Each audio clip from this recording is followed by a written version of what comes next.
The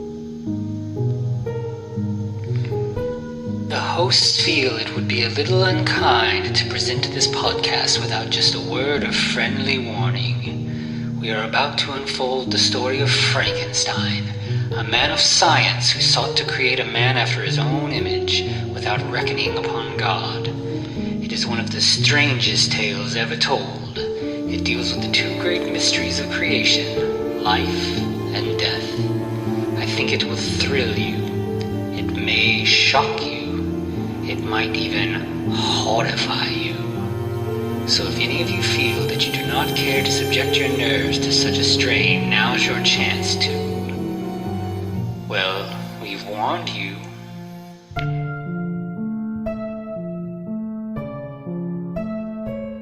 Hello and welcome to a very special edition of the Frankencast. I'm the mad scientist, Anthony Bowman, and I'm joined as always by the ethereal voice of Eric Velasquez. My pronouns are he, him. And this week we are also joined by a very special guest. Why don't you introduce yourself? Hello, my name is Jason Stein. I am one of the hosts of the Dads from the Crypt podcast. Yay.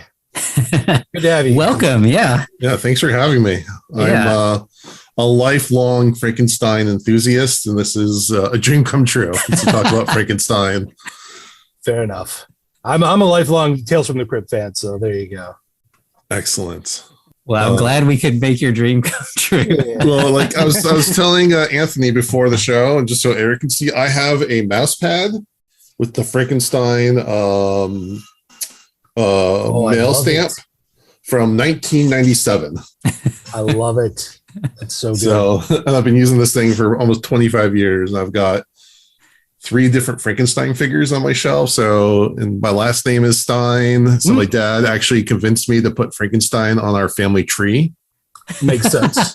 When I did a project in elementary school, I was trying to convince everybody that I had an uncle named Frankenstein. There you go. Well, as Uncle we know Frank. from some of the Hammer movies, like Frankenstein just used Stein as an alias sometimes. So. Right. Dr. Stein. First name Franken. All right, so let's. So we're here this week for this special episode to talk about the new Boris Karloff documentary that just came out on Shudder. It's called I think Boris Karloff, the man behind the monster. So I feel like this is going to be a little bit different than usual because we're not going to kind of go into a plot how we usually kind of discuss. But so I guess, what did you guys think of this? Yeah, I thought it was fairly good. I don't think it's meant to be like in a complete and comprehensive like study of his whole life. It's more of his career, right? So I enjoyed the fact that they went through some emotional steps, and we've got to see basically like kind of the high notes of his career, as well as some of the like lesser known movies that maybe people don't know about, like The Criminal Code. I really didn't know about Black Sabbath. I mean, obviously I knew the Ozzy Osbourne band, and, I knew that, Witches Sabbath was a thing, but I didn't necessarily know that maybe that's where this came from, the name. Yeah, I think one of my favorite parts was that I did write down a couple of movies that I have not seen that looked really interesting, that I'm excited to kind of dig into. I would say, I think one thing that I feel like a lot of times you run into with documentaries that are about like niche subjects is they don't have to work very hard because they kind of have a built-in audience. Right. Like I actually, in contrast to this, like I just recently watched the new Kurt Vonnegut documentary called Unstuck in Time. And that documentary is incredible. It's like really, really, really well done. Like the narrative flow of it and the story that it tells, like it's really, really like emotionally resonant. And I wasn't really expecting that. I was just like, I like Kurt Vonnegut books, so I will, probably enjoy this on some level. Whereas this one, I feel like is kind of more what I expected. Like I enjoyed like hearing about Karloff, but I felt like it was maybe a little bit like, especially at the beginning, I was like, what are you doing in the way you're jumping around in time? Yeah. Right. So I went back and watched the first like half hour this morning to try to track it. Basically, it starts right off the bat going into his late career, starting in 1963, with Black Sabbath and The Grinch in 1966. And then it jumps to the start of his film career in 1930, goes up until his success with Universal Pictures. Mm-hmm. Then at the 30-minute mark, it goes back again to where he was born, his family, his upbringing, all the background stuff. It then starts back through his chronology again on the stage and with silent pictures. Right. So yeah, I was having narrative whiplash from a documentary, which is very very confusing. Right. And like, I get, like, it would make sense to just start it and be like, you know, talk about Frankenstein. Everybody knows that he was Frankenstein, mm-hmm. and then jump back to the past and go that way. But yeah, I did think like Black Sabbath and The Grinch and Targets, and then back to right. They mentioned Frankenstein. And they're like, but actually, he would say his big breakthrough was the criminal code. And by the time they got to that, it started to make a little bit more narrative sense, like the timeline. But that beginning part, like I was taking notes and I was like, I don't understand what I'm writing at all. Like right. This is a mess. Right. I think I assume they're trying to do something, but it didn't really come through. And here's the thing. Obviously, this is catnip for Frankenstein fans. We're in on this. We're going to watch it no matter what. Right. And the makers of this obviously have a passion and a love for Boris Karloff's career. So I don't want to crap on their work too much because it's obviously a passion project. Mm-hmm. But it was just didn't really come together. And just a lot of like the compositing. So they had some really cool interviews with like Guillermo del Toro and Joe Dante and Roger Corman. And a lot of them were like blue screen backdrops or maybe even Zoom. I wasn't entirely sure. Right. That was a weird. Let's talk about the backdrops because it's really like they were green screened, but not mm-hmm. very well. Yeah. Like, and even like, especially Guillermo del Toro, his glasses, you can see the reflection. I think of some other background that was like causing like these like weird like static holes. Right. And then did you notice Christopher Plummer shows up for like one like talking head piece? Right. At the very end, and then he gets a credit, basically. Yeah, but they didn't do the blue screen. It was just a blue background. Yeah. Again, this is someone's passion project. I'm sure they're not doing this for much money. If this was like a special feature on like a Blu-ray collection or something like that, I'd be a little more kind to it. Mm-hmm. But this was picked up by Shudder, so they're putting some money into it. So I would think that they could clean some of that up. Right. And again, I'm curious when all this was filmed because they have Dick Miller being interviewed, and he passed away. I don't know exactly when, but a little while ago. Yeah. I'm wondering, like, if this was put together like very slowly over several years, mm-hmm. and you know they finally kind of got it organized, and maybe not as organized as they intended to.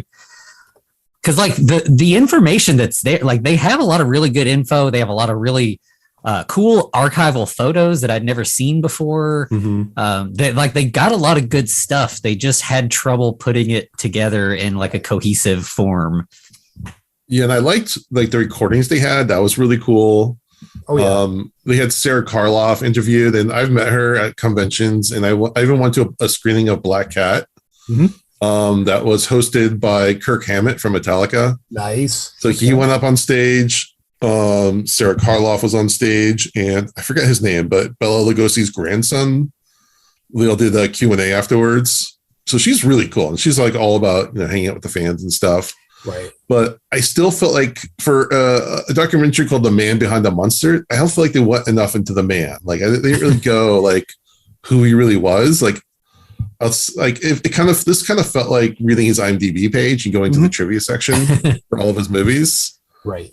And that's what like a good documentary is going to do. It's going to paint a full portrait of someone beyond what like you can usually find. And that's the part. If you're going to call it the man behind the monster, I felt like it was lacking in the man part.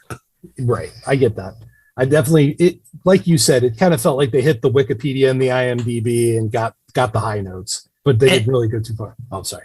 No, and there's some really cool, like, I felt like where they were talking about this, the scene from Frankenstein with him throwing the girl in the lake. Mm-hmm. Like, yeah. I feel like there was a lot more to that story that we didn't get. Like, he was, so adamantly opposed to this. Like, I just felt like maybe they could have spent more time with that scene, and that would have given us more of the man. Which one thing that I was kind of surprised by is like, this is the first thing I've ever seen where like people were talking about James Whale negatively, which was interesting. I mean, just like, somebody else's perspective, but like, yeah, I mean, it sounded like he treated Karloff pretty terribly.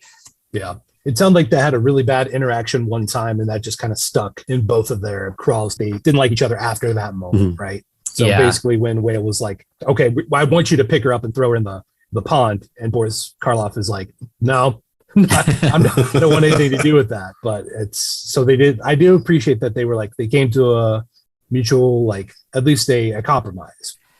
And, I feel like that compromise, I mean, like that is like the way that scene should have been done. So it kind of worked out.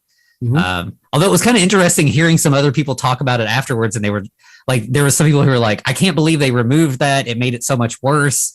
Like they were saying, like, it looked like maybe a sexual assault had occurred, which like we kind of talked about in our episode about the movie. And then somebody else was like, they should never have put it back in. It was so terrible. Like it should have been out. Right. And I was like, that's wild that there's that, that divergent of opinion about this. We're still having that argument almost, what is it? Almost 100 years later, right? Yeah. It's crazy to think that we're almost at the 100-year mark. Wow. Yeah. And then again, that we're still like, we're still talking about that, but also that people are still like voicing opinions about that so far after. Yeah. But also again, like they're talking about how he's been through like 4 marriages. And like I understand if the family wants to keep that kind of stuff private, but again, that's the kind of stuff I'm like, oh, I want to hear about that. Like, yeah, and they just kind of tossed it. He was like, oh, that he proposed to her, and oh, but by the way, she was the 3rd wife, and it was like, who were the other 2? Like, we didn't get any information about these 2 women. I feel like they talked about his the lady that he met whenever he immigrated and arrived in Canada, and he was working on that. Was it a rail line? Oh yeah. So he talked about her, but then they like skipped over number 2, and then they were like 3, 4, and 5. It's like, let's have some more of that. The stuff that I did really like was they talk about like how humble he was when like he's working with like the SAG artists to get the SAG union created. That was really cool because he had a lot to lose there. Yeah. And then when they did the This Is Your Life, how like he was like, oh crap, what are they going to talk about? Right. Who's going to be on the show this time? Oh, it's me. Oh no, it's me. Like, I think those were 2 of the like best sort of set pieces of the thing. Like, I didn't know that he was a founding member of SAG. Like, that's really cool that, he was a union man. Like, that's not something that you hear a lot about him. And so that would be one of those moments where they did kind of give us the man that we maybe didn't know about. And if they had like delved into things like that a little bit more instead of skimming across, his filmography. Yeah. Because anytime they talked about the man, it was an association to something professional. So like to see something like his home life, like what drink did he like? Was he a cat guy or a dog guy? What was his relationship? How did he have other kids? What was his relationship with them? And like even stuff that might not have been as favorable as some of the other stories, but that's what makes someone a person. Right. Yeah. Yeah. I mean, and they even had his daughter, and like she really just kind of talked about his career. She could have gotten, more insight into his life behind the scenes. I thought that it was interesting. They did get a lot of different kind of people talking about him, which was nice. Like they had actors who had worked with him. Like, he said Dick Miller, and like he kind of was starting out as Karloff was ending his career. So it was kind of nice to like that. There's not a lot of people alive who have like acted with Karloff at this point. And, it was nice to have like that little tie from that way back in the past to our present. I mean, you can even take that one further because they talked about Karloff. They had Karloff on recording talking about how long Chaney Sr. helped him along when he was a young actor. And then you have Karloff helping out like Dick Miller and some other people. Yeah. So there's this like kind of line of, legends. I consider Dick Miller to be pretty legendary in his own right. Yeah, for sure. Gremlins. I mean, a ton of things. Well, Bucket of Blood. Yeah, there's a bunch of stuff. Yeah, of all the things, like he's always good to me. Like he's the guy in Chopping Mall. Like that's the janitor. he pops up. Like he was in the original Terminator as like the gun store salesman. He was in Tales from the Crypt Demon Knight. Right. Did he have that documentary called That Guy or something like that? It would not surprise me, and I think that's exactly what it was called. Yeah, he had a documentary called like I'm That Guy. Yeah. So so many little bit parts here and there. Yep. In 2014, that guy Dick Miller. Yep. Mm-hmm. Yeah. Does it say what year he passed away? No, but you know what? That's what Wikipedia is for in IMDb. So let's go there. So I remember I met him at I No, saw him at a convention not too long ago, but I think it was pre-pandemic. Yeah, 2019, just 2019. before January 30th. Actually, Yeah. wow. Okay, well, almost it's pretty much what, a 3-year anniversary Oh yeah. Wow. almost. Yeah. Yeah. So they've obviously been working on this for a little while. It's just I was expecting a lot more. Mhm. Yeah. And if they had been working on it this long, like, I would have rather waited another year and it been like really like refined. Yeah, a little bit of cleaning up would have been nice. And as we stated earlier, restructuring the story to make a little bit more sense. You know, even if you want to have the media and res kind of talking about the end, then going back to the beginning, that would be pretty nice too. Because Shudder's put out some really high quality stuff, Mm-hmm. some really good looking stuff, really professional. Yeah. That's why I was kind of surprised because like I was watching the Behind the Monster series. Mhm. Oh yeah. Like I kind of wish they would have done it with that, or at least integrated it, something like that, done like that quality production because those are really good. I watched the Candyman one Mm-hmm. the other night. That was really good. Yeah, I mean that whole like their documentaries have been like real like horror noir and I know the like that Woodland, I can't remember exactly, but that full horror one that just came out, I know that was more like Severin and they just kind of put it out, but like yeah, their documentary roster is really solid. I mean, all that being said, if someone is newer to the genre and isn't as aware as much about Karloff and his influence or even the influence of the Frankenstein movies, this would be a good place to start. Yeah. Yeah, I mean, it gives you such a great list of movies to check out and like, you know, whatever your, you know, whatever thing draws you to horror, like there's a, you know, like his Val Lewton period and his like mad scientist period and, you know, obviously the Frankenstein movies. But yeah, there's a lot there. I think it's definitely worth seeing if you care about horror or monsters or anything like that. But it's not going to like blow you away as far as like, you know, as a cinematic achievement or anything. Right. And again, I think if it was like a feature on something else, on another movie, it'd be a little bit more appropriate. But as like a complete standalone, like this is the life of Boris Karloff. Right. It doesn't quite measure up to what I was expecting. And again, I think we're all three of us are probably pretty veteran watchers, so we have a bit different expectation. Right, exactly. I think that does hit the nail on the head with this one. It's like it has a lot in here for you if you're kind of new and you want a jumping off point. But if you've been here for a while, you know, you've seen most of this, you've heard a lot of it. I think the most impressive part to me were all the people they got, like Roger Corman. Yeah. I mean, and I love the story of Roger Corman being Roger Corman, in that he's like, all right, we've set up this movie, right? We've shot all these scenes. Guess what? We still have everything for 2 more days. We're going to shoot 2 more movies, and then we're going to chop one of the movies up and make it another movie. Right. Yeah. That's the most Roger Corman thing ever. Oh, absolutely. And then of course they had like, you know, Christopher Frayling and David Skal, which like if you like listen to, or watch anything about horror, those dudes show up in like any horror DVD. They're on the bonus features. Like I feel like they're like the old guard of like horror critics, and we're coming for you guys. We're gonna take over. We're taking your place. We're on your team. Well, actually, that reminds me, like one of the things that I loved about like quote the DVD/Blu-ray era, like of the early 2000s till I don't know exactly when, but right until streaming became more predominant, was I love the special features. Mm-hmm. I love a good making of documentary or like a retrospective. Yeah, on the disc. And again, with streaming, that they just don't include that.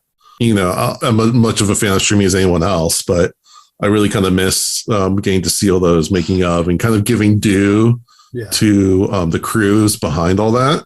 Yeah. So that's something I miss out on kind of where we're at currently in a lot of those. And, you know, I think a lot of people are making their own making ofs and stuff, featurettes on like YouTube and whatnot as like tributes. Right. But that's not like the joy of like going to like the Best Buy and like going through different versions of a release, trying to figure out which has the best special features. Yeah. And I guess kind of in a way that, you know, like we keep saying, like this feels like it's more like a bonus feature. And I guess if streaming is the way things are going, then I guess bonus features will just become like their own thing on streaming. or hopefully. I would rather there be things like this that aren't perfect than there to not be anything like this at all. Right. Yes, exactly. Yeah, I'm happy this exists. I just wish, as we said, they could be a little bit more polished, but I'm still happy it exists. And again, someone put time and effort into this. So, hats off to them for that. Right. And we keep saying like that it's really good for newcomers, but like there was like one little thing that I had never seen before that I was just like kind of thought was a really sweet little moment was like the birthday cake thing. It was during when they were filming Son of Frankenstein and the creature's like climbing out of a pit. Right. And Karloff thought they were filming and he comes to climb out of the pit and like they got a birthday cake there for him. And it was just like, that's really, like clearly like he was very beloved by the people he worked with. And it was kind of a nice little sweet moment to see him excited about that, or, just to see that like that connection with him and the cast and crew of the movie he's working on. Yeah. He seemed, the impression I really got as far as a person, he seemed very humble. Yeah. At least as far as his fame went. I don't know if that's because most of his big stuff was in black and white and under makeup, so people didn't really recognize him per se. But like, especially towards the end, he just kept working and working. He kept even saying, "Oh, this is my last movie. No, this is my last movie." But he just could not like stop himself from trying to keep giving back to people. It seemed, with more and more performances for as much as he could. Yeah, and they talked a lot about that, like near the end, like he was, in leg braces and in wheelchairs and stuff. And like still when he had like when the cameras were on, like he was just like a consummate actor like that, he never let people see that he was suffering. Yeah, he was like a true performer. That's just what he craved. I think that may be why we're so disappointed is just because like Karloff deserves like, a top tier, like grade A, really, really well done documentary. And, this is what he got. And it's, it's not like this is the only thing about like, there's people have been writing and talking about Karloff, since he was around, but like, this has been kind of hyped up for months that like, this was going to be like this big thing. And it felt like it was a little anticlimactic. Yeah. Yeah. Again, if this was a special feature or if it was like a Netflix kind of thing, I think my expectations would be lower, but I don't know. Shudder is just kind of, at least at this moment, kind of the place for this kind of content. And I guess I just assumed that it was going to be a Shudder produced thing. So again, like this is like hot on my things. It's like I'm whenever, they say like coming out on Shudder, coming out on HBO Max, those articles I always just go in and make a list on my phone of what I want to watch the next month and what date's coming out. This was like the top. Yeah. It's not very often we get something new content wise. So I guess expectations might have been a bit inflated. Yeah. Oh, real quick. Well, so, we were talking about people who were on, various people on there. Do you know much about Donald F. Glut? I need to see a picture.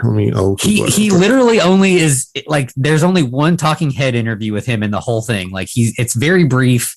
It's not really even very necessary. Like he just talks about like how iconic the makeup design is. Right. And this guy keeps showing up on my radar lately. And if anybody's, listening to this bonus episode, here's a little surprise. We're going to be doing a movie that he wrote and directed in a couple weeks. And I just kind of stumbled upon this movie and, I don't know anything about this movie. I don't know anything about this guy. And I was like doing some just like cursory, like Google stuff. And he's apparently like, he'd written a bunch of like pulp novels about Frankenstein. He's written like a bunch of like whole books of essays about Frankenstein.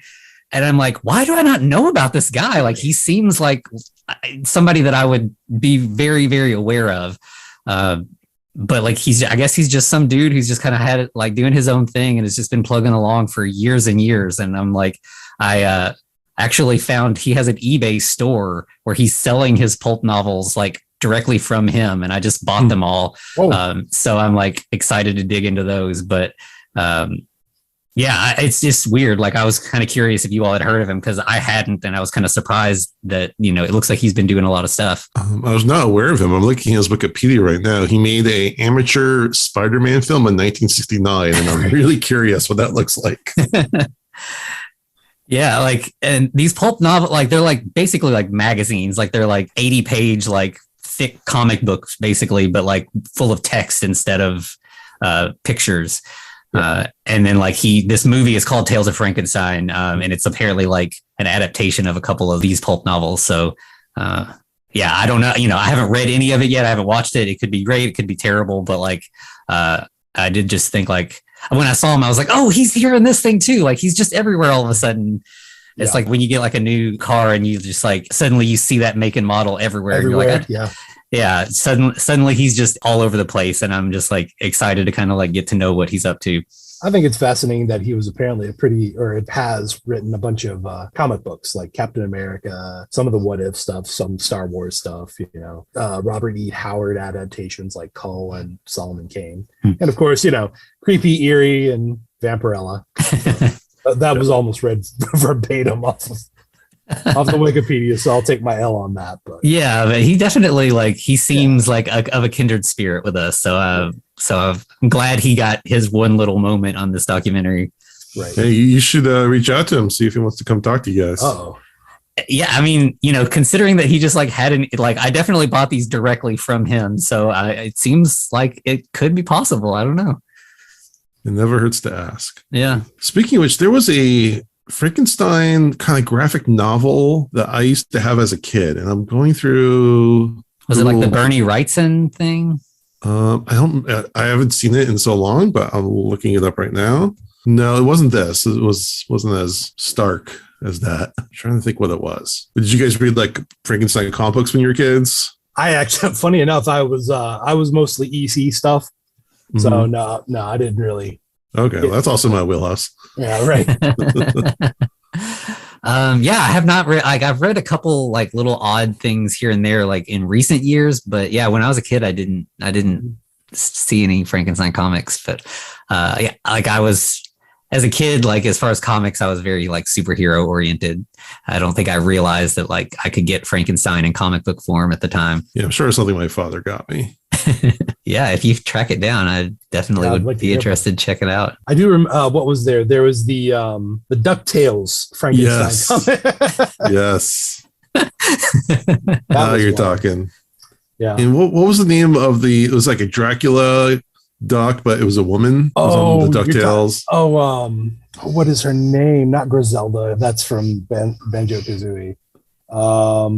What is her name? She was kind of like a purple cape, and so it was almost like an Elvira kind of character too, in a way. But she had like the big fangs. DuckTales vampire. Let's see. we're going on a Magica. Yeah, I think that might be it. Here we go. Magica Dispel. Yeah. There we go. We got there. Yeah. So outside of Frankenstein, which do you think, or which would you consider Karloff's best performances? Well, if I'm being lazy, obviously The Mummy's pretty good. But yeah, okay. That's still in the same realm, and I feel like that kind of does Karloff a disservice. Yeah, I The Mummy, like he looks so good in that, and the dual role thing is really nice. I really like The Old Dark House. And I didn't realize like the whole arsenic and old lace thing. I've seen the movie, but I had no idea that like he was on, that he originated the role and that there are like recordings of this. So like I'm definitely gonna have to track that down because I'd love to see him in that role. Yeah, actually, yeah, I really want to find that. That's cool. Yeah, that's really good. Now I tell you what's not his great roles. That's any of like the Fu Manchu stuff like that. That's poor guy. It was nice that they like talked about that and they were like, yeah, they were really racist, but like, I kind of want to like, I don't want to pay money for it, but I kind of want to see it just to see like the spectacle. Yeah. What looks to be like kind of a train wreck of a movie, but just because it exists. And that does seem like a weird, like sort of spot in his career, considering like that, he faced racism himself when he was younger and stuff. Like not that like there can't be people who experience racism and are also racist towards a different group, but it just seems like, I think he was just like an actor who would just take jobs. He was very like a journeyman as far as that goes. Yeah. I don't think he really like concerned himself with like what the repercussions or what like the implications of the characters he was playing necessarily. Well, I do think it's like during one of the interviews that they actually have the audio for, he's speaking to an interviewer and they're talking about, was there any actual like Asian advisors on this production? And he's like, no, it was rubbish. It was, so at least he acknowledges it. Yeah. But, like you do have to, like, he was cautious about like the violence to the little girl in Frankenstein and still went ahead and did those movies. So, different time and all that. But like that, it is worth noting that like he was conscious about one thing and not the other. Yeah. Mm-hmm. More so, yeah. Have you guys seen The Black Cat? Yes. Yeah, that's a really good movie. Yeah, he like the Frankenstein era and like the next like handful of years, he was just in so many good things like back to back to back. And like, even like the run where he just was like, I think it was the Columbia era where he was just in like a bunch of mad scientist movies that were all kind of the same movie over and over again. He still brought a lot to those, even when the rest of it was just kind of predictable. Well, like just going through his list, starting basically at the start of his career, like even back in apparently in 1919, with the silent films, and going up till about 1940, he's doing like a few movies a year on average. So, I mean, he's putting in the work. That's for sure. You know what? I'm really surprised that he was never a Bond villain. Yeah, like a good one. Yeah, like definitely like later era, he would have killed it. I think if he was alive another decade, he would have been the Bond villain. Oh yeah. Yeah, that would have been really cool. Because you have Donald Pleasance. Mm-hmm. And Christopher Lee, yeah, he definitely, I think, would have fit that mold really well. Yeah. One that I like have not seen that I'm really curious to see is that The Black Room, where he plays like twins. Right. Yeah, I want to see that. Yeah. It's like, it's a good and an evil twin, and then the evil twin is like posing as the good twin, so he has to do that kind of like dual layer of acting where like he's acting like the good twin, but you have to kind of give the subtle cues that you're not actually the good twin. And it was like, that seems like a kind of like acting tour de force from him that I would like to see. That seems like very EC Comics Tales from the Crypt. Exactly. Kind of Yeah. But then the twist would be that, someone comes looking for the other twin and then he gets his like, yeah. Or like, yeah, again, if he was still alive, he totally would have been on Tales from the Crypt or something like that. Yeah, I mean the Thriller show that he did, was like definitely a precursor to that, alongside like Twilight Zone and all that. And I have not seen any of that either, but I definitely want to dig into that as well. Yeah, that's on my watch list. I'm gonna hunt some of that down, because some of the stuff they were talking about with those, they're kind of like Alfred Hitchcock meets Twilight Zone. So they're little mini movies. Yeah, and it like he was the host, but he like actually was, starred in a couple episodes too. Yeah. So yeah, those definitely would be worth tracking down. Yeah, I'll say as far as the documentary, it basically gave me a watch list. Yeah. I mean, that's one thing it did really well. Yeah. All right. Does anybody have anything else? Kind of flipping through my notes to see if I covered everything that seemed interesting or worth talking about. I don't have anything particular, but again, I've seen Sarah Karloff at conventions, and she's totally nice. So don't feel weird about going up and saying hi. And I did really like the way that it ended, where she was just kind of like thanking the fans. She was just like, I never, my life is basically carrying on my dad's legacy, and it's been like a great life, and the fans have made it that way. And she was talking about like, I've seen so many tattoos and piercings, but they're all such sweet people. And I was just like, I know those people. Yeah. Right. So at least, I'm glad that she appreciates, her father's legacy, and, that we still are big fans, and we get excited, and just having that link. Like, I think, I know, I'm sure I have her autograph somewhere for something. Actually, I used to do, I got a little bored at conventions sometimes. So I made a game to go up to celebrities and try to get them to do a promo for when I was a fan. I still am a fan, but for when I was associated with Bloody Good Horror. Okay. When they have the little bumpers of like, oh, I'm so-and-so from blah, blah, blah. And you're listening to Bloody Good Horror. So I would go around and get them I got recordings, and I got her to record one for me once. And she obviously has no clue what a podcast is. But she was super nice about it. And I appreciate that. That was cool. That's really cool. Yeah, that is really cool. All right. Well, you want to plug where people can find you? Yeah, definitely. We're the dads from the Crypt podcast. We are three dads from various parts of the country, and every week we review an episode of Tales from the Crypt, and we give dad advice and trivia, and just goof around a little bit, have fun, try to make each other laugh. And we also do like interviews with people from the show as many as we can. So we've talked to John Kassir, who was the voice of the Crypt Keeper, William Sadler, I just did one with Bruce McGill, who's in an episode. He's D-Day from Animal House. Okay. So it's just so many great random people. I've talked to all these directors and producers, and we talked to the screenwriters from Demon Knight. That's one of my all-time favorites. And we're actually working with the producer of one of the producers of the show, and one of the guys who wrote and produced Bordeaux of Blood, working on like a mini podcast series with him on how not to make a movie.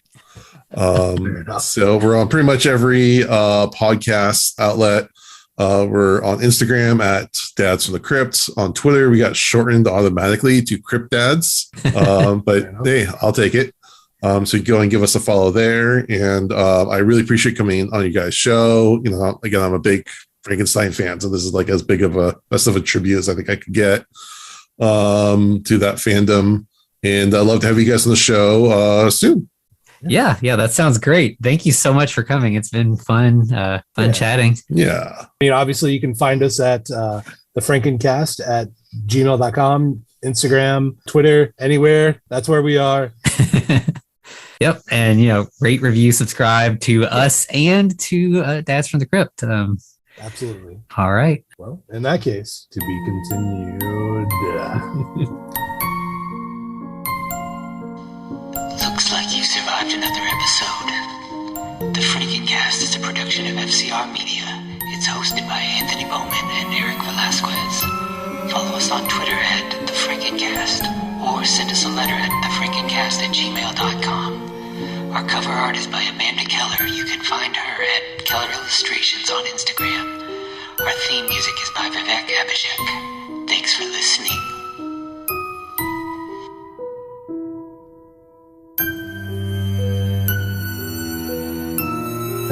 Guess what? Gamma finally kicked on there at the last. Of course. Never.